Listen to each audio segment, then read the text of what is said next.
तो hello students, welcome back to our channel Dev Sharma physics Panipat. And हम लोग कर रहे हैं 11th फिजिक्स के 10 मोस्ट इम्पॉर्टेंट टॉपिक्स, जिसको करके जो बच्चे पास नहीं हो पा रहे वो एटलीस्ट पास हो जाएंगे। ठीक है। मेरा टारगेट हमेशा से मेजोरिटी कैरियर्स के ऊपर रहता है, मेजोरिटी ऑफ स्टूडेंट्स पे रहता है, क्योंकि मुझे मालूम है कि टॉपर्स थोड़े से ही होते हैं, लेकिन जो पास होने वाले होते हैं वो बहुत सारे होते हैं। तो डे 4 की आज की वीडियो है, जिसमें हमने करना है क्या, bank road and curve road. Most important है, बहुत इंपॉर्टेंट टॉपिक है ये। लॉज ऑफ मोशन, देखो इसके अलावा आपको सारी डेफिनेशंस वगैरह करनी है। मैं ये नहीं कह रहा हूँ सर सिर्फ ये करना है, first law, second law, third law, impulse क्या होता है, फोर्स क्या होता है, इक्वेशंस ऑफ मोशन क्या होती हैं, स्पीड क्या होता है, एवरेज स्पीड क्या होता है। तो ये सारी जनरल डेफिनेशन जो मुझे लगता है कि बच्चा आसानी से कर सकता है, वो तो जरूर करके जाना। ठीक है। उसके अलावा ये करना, मैंने एक 50 मोस्ट इंपॉर्टेंट टॉपिक्स की वीडियो भी डाली हुई है क्लास 11th की, मैं उसको आज डिस्क्रिप्शन लिंक में डाल दूंगा। ठीक है। तो ध्यान से वो वीडियो भी देख लेना, क्योंकि वो टॉपिक्स भी आपको जो लगते हो इसके अलावा भी कि हाँ यार ये दो चार टॉपिक तो मुझे आते हैं, मैं कर सकता हूँ, तो वो टॉपिक्स भी करके जाना। सिर्फ इस 10 टॉपिक के भरोसे आप सोचो कि मैं अच्छे नंबर ले लूंगा, पास तो उम्मीद है आप हो जाओगे, भगवान करे आप हो जाओ। ठीक है। लेकिन इसके अलावा भी आपको वो टॉपिक्स थोड़े बहुत और डेफिनेशंस वगैरह समझ के जानी है। ठीक है। तो अब हमने क्या करना है, bank road and curve road, laws of motion के अंदर है ये, सेंट्रीपिटल फोर्स पढ़ने के बाद। तो सबसे पहले हम पढ़ेंगे क्या होता है कि कर्व रोड क्या होता है। कर्व रोड होती है कि एक नॉर्मल रोड है, जिसके ऊपर हम जा रहे हैं और हमें क्या करना है, टर्न लेना है। आपको पता है, जब भी हम रोड पे जाते हैं, टर्न लेते हैं, तो हमारी स्पीड थोड़ी सी स्लो हो जाती है। अगर हम स्पीड स्लो नहीं करेंगे तो भाई हमें एक लंबा टर्न लेना पड़ेगा, है ना। तो वो चीज को समझते हुए ये हम यहाँ पे करते हैं।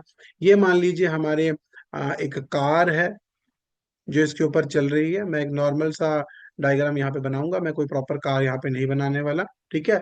और मुझे पता है बहुत सारे बच्चे नहीं भी बना पाते, तो सिंपल आप एक कार्ट टाइप बना दो कि ये हमारा कार्ट है, जिसको हमने कार मान लिया। अब ये जो है ये आगे की तरफ जा रही है, ये ऐसे आगे की तरफ जा रही है ना, ये ऐसे आगे की तरफ जा रही है। ठीक है। तो अब हम इसका यहाँ पर बनाएंगे क्या, फ्री बॉडी डायग्राम। तो फ्री बॉडी डायग्राम में क्या होगा, एक फोर्स होगी नीचे की तरफ, which is called mg। mg downward, हमेशा नीचे की तरफ आती है mg। ठीक है। और नॉर्मल रिएक्शन होगा ऊपर की तरफ r। तो r is equal to mg। ये तो बहुत आराम से हमें समझ में आ गया। अब बहुत ध्यान से सुनना, आप सभी बच्चों ने कभी ना कभी बाइक, कार, एक्टिवा चलाई होगी। तो आपने नोटिस किया होगा कि स्टेयरिंग को पकड़े रखते हैं तो वो मुड़ जाती है, छोड़ते हैं तो वो सीधी हो जाती है ना। अगर मैं स्टेयरिंग हल्का सा करके सीधा कर दूंगा तो वो सीधी चली जाएगी। बिकॉज, लाइन मेरी बहुत ध्यान से सुनना जो मैं बोल रहा हूँ, because tires have the tendency to go into linear motion। Tyres की टेंडेंसी होती है कि वो लीनियर मोशन में चले जाते हैं। Tyres has the tendency to go into linear motion. और लीनियर मोशन कहाँ की तरफ हो रहा है, बाहर की तरफ। मैं टर्न ले रहा हूं अंदर की तरफ, है ना, मैं टर्न ले रहा हूं इधर, तो लीनियर मोशन बाहर की तरफ होगा।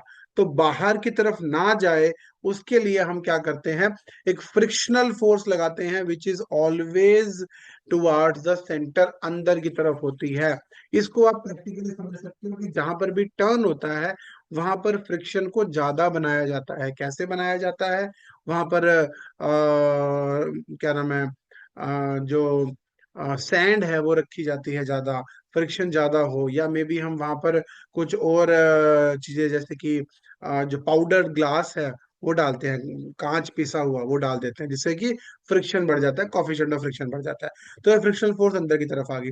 अब सबसे मोस्ट इंपॉर्टेंट चीज कि जो बॉडी है वो सर्कुलर मोशन में है, कार जो है वो सर्कुलर मोशन में है, इसलिए अंदर की तरफ एक और चीज आएगी, विच इज सेंट्रीपिटल फोर्स। हम जनरली क्या बोलते हैं, F is equal to f c. लेकिन प्रैक्टिकली क्या होता है, जो फ्रिक्शनल फोर्स होती है वो सेंट्रीपिटल फोर्स से ज्यादा होती है, बिकॉज फ्रिक्शनल फोर्स अगर ज्यादा होगी तभी तभी जो है बॉडी सर्कुलर मोशन को कंप्लीट कर पाएगी। आइए फॉर्मूला लगाते हैं, एफ होता है म्यू आर के इक्वल, और एफ सी होता है m v square by r के इक्वल। आर की वैल्यू एम जी ऊपर निकली हुई है, रख दो।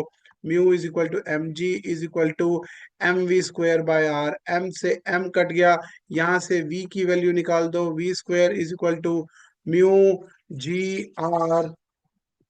और यहाँ से v का फॉर्मूला क्या आ जाएगा, under root mu g r. तो ये किस पे डिपेंड करती है, कॉफिशिएंट ऑफ फ्रिक्शन पे डिपेंड करती है। मैंने बोला फ्रिक्शन जितना ज्यादा रखोगे उतनी वेलोसिटी ज्यादा हो जाएगी। है ना।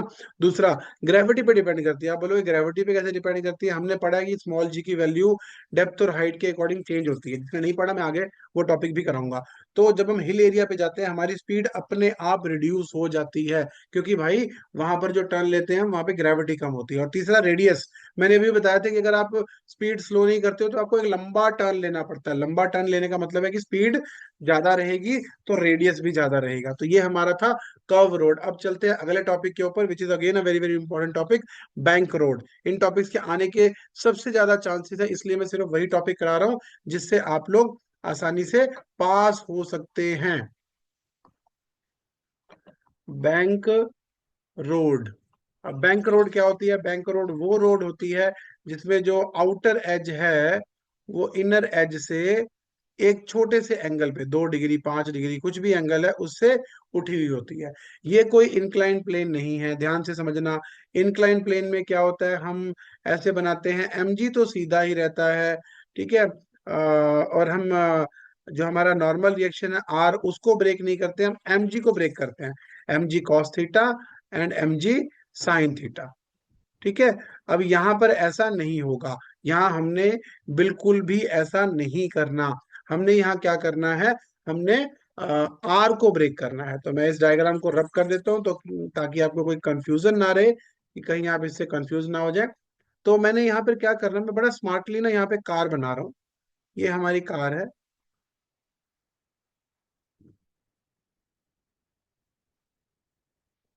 mg हमारा डाउनवर्ड है,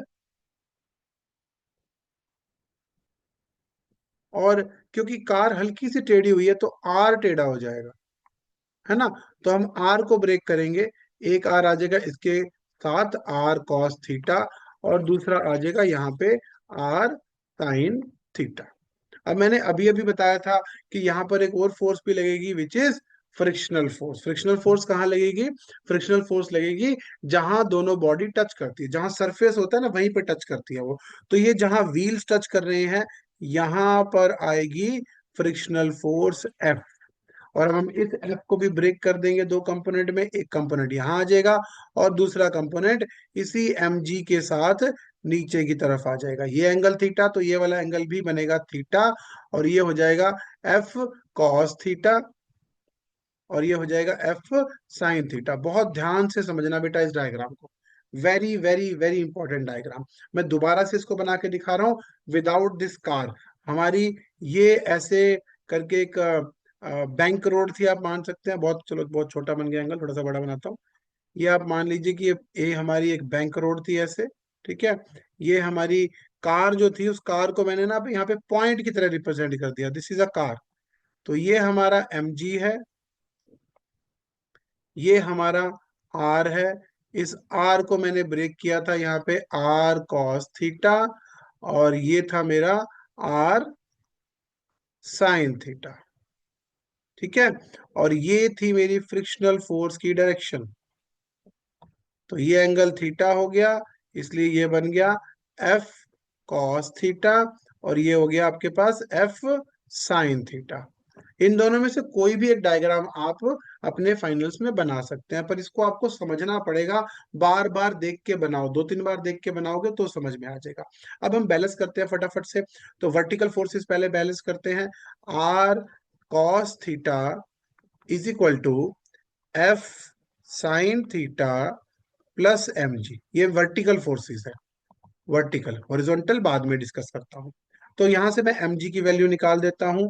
mg is equal to r cos theta minus f sine theta. F क्या होता है? म्यू आर के इक्वल होता है। एफ जो होता है वो म्यू आर के इक्वल होता है। तो mu r sine theta is equal to r cos theta. अब यहां से ना एक शॉर्टकट और समझ लो, जो बाद में करना पड़ेगा मैं यहीं पे कर रहा हूँ। आर कॉस थीटा कॉमन ले लो, तो यहाँ तो बचा 1 माइनस म्यू, आर चला गया बाहर। अब यहाँ पे साइन नहीं है ना, यहाँ पे साइन नहीं है। तो जहां नहीं है वहां मैं क्या करूंगा, कॉस थीटा से मल्टीप्लाई, और सॉरी कॉस थीटा नहीं है तो इसलिए कॉस थीटा से मल्टीप्लाई कर दिया, कॉस से डिवाइड। एक कॉस तो बाहर कॉमन चला गया, यहाँ बचा साइन बाय कॉस, तो ये बन गया मेरा टेन थीटा। ध्यान से समझना, मैंने आर कॉस थीटा कॉमन लेना था। आर तो था वहां पे, कॉस थीटा नहीं था, इसलिए मैंने कॉस थीटा से डिवाइड और मल्टीप्लाई कर दिया। मल्टीप्लाई वाले को बाहर ले गया, डिवीजन वाले को वही रखा। Sine divide by cos become 10।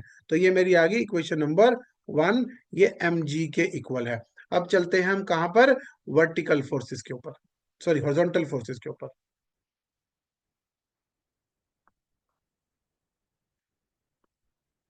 अब हॉरिजॉन्टल फोर्सेस को कैसे करेंगे हम, मैंने पिछले केस में बताया था कि एक फोर्स अंदर की तरफ जाती है विच इज सेंट्रीपिटल फोर्स। तो ये सेंट्रीपिटल फोर्स इस सारी फोर्स को बैलेंस आउट करेगी। Centripetal force is equal to f cos theta plus r sine theta. F किसके इक्वल होता है, mu r cos theta plus r sine theta. और यहां हो जाएगा m v square divide by r. फिर से मैं यहां से भी आर कॉस थीटा निकाल देता हूं बाहर। तो यहां बचेगा म्यू प्लस, यहां पर देखिए कॉस थीटा नहीं है, तो क्या करूंगा, कॉस थीटा से मल्टीप्लाई और डिवाइड। अब ये आर और कॉस थीटा तो कॉमन आ गया, बचा क्या, sine divide by cos which is tan theta. ये हमारा किसके इक्वल आ रहा है, m v square by r, equation number 2। अब आपने करना क्या है, इक्वेशन नंबर 2 को इक्वेशन नंबर 1 से डिवाइड कर दीजिए और सॉल्व कर दीजिए, आपका आंसर आपके सामने आ जाएगा। जी, इक्वेशन नंबर 2 को इक्वेशन नंबर 1 से डिवाइड करते हुए तो क्या आ जाएगा, m v square by r और डिवाइड में आ जाएगा एम जी। इधर क्या आ जाएगा, आपको अगर आई गेस ये समझ में आ रहा है तो मैं सीधा यही कट कर दूं कि आर कॉस थीटा से आर कॉस थीटा सीधा कट जाएगा। तो क्या बचेगा, सामने बचेगा mu plus tan theta divide by 1 - mu tan theta. और ये m से m गया, ये आर जी उधर ले जाओ, तो आपके पास आपका आंसर आ जाएगा, v square is equal to r g into this value mu plus tan theta divide by 1 - mu tan theta. और क्योंकि ये वी स्क्वेयर के इक्वल था, तो जब वी निकालूंगा तो मैं क्या कर दूंगा, इसका स्क्वायर रूट कर दूंगा। तो v is equal to under root of r g mu plus tan theta divide by 1 - mu tan theta. ये मेरा आंसर आ गया है। ठीक है, एक छोटा सा आपको केस और बताता हूँ, फिर हमारी वीडियो आज की ओवर होती है। अगर थीटा की वैल्यू हो जीरो, थीटा की वैल्यू जीरो का मतलब क्या है, ये मैंने बनाया था ऐसे, इंक्लाइन प्लेन था थोड़ा सा, उसके अंदर आउटर एजेस रेज्ड। अगर ये जीरो हो तो ये बिल्कुल नॉर्मल हो जाएगी, यानी कि नॉर्मल कर्व रोड हो जाएगी, है ना। ये नॉर्मल जो ऊपर वाली है वो बैंक रोड है, बैंक रोड है, और नीचे वाली क्या है, कर्व रोड हो जाएगी, सिंपल। सो थीटा की value zero, tan zero is zero. तो ये फॉर्मूला क्या बन जाएगा, v is equal to under root, नीचे क्या बचेगा, वन बचेगा, और ऊपर क्या बचेगा, म्यू, तो म्यू आर जी। ये वही सेम फॉर्मूला है जो हम पहले वाले में इक्वेशन में निकाल चुके हैं। तो आपके पास एक बढ़िया ऑप्शन ये भी है कि आप सिर्फ बैंक रोड याद कर लो, कर्व रोड का ऑप्शन निकालने के लिए आप थीटा की वैल्यू जीरो पुट करके भी सॉल्व कर सकते हो।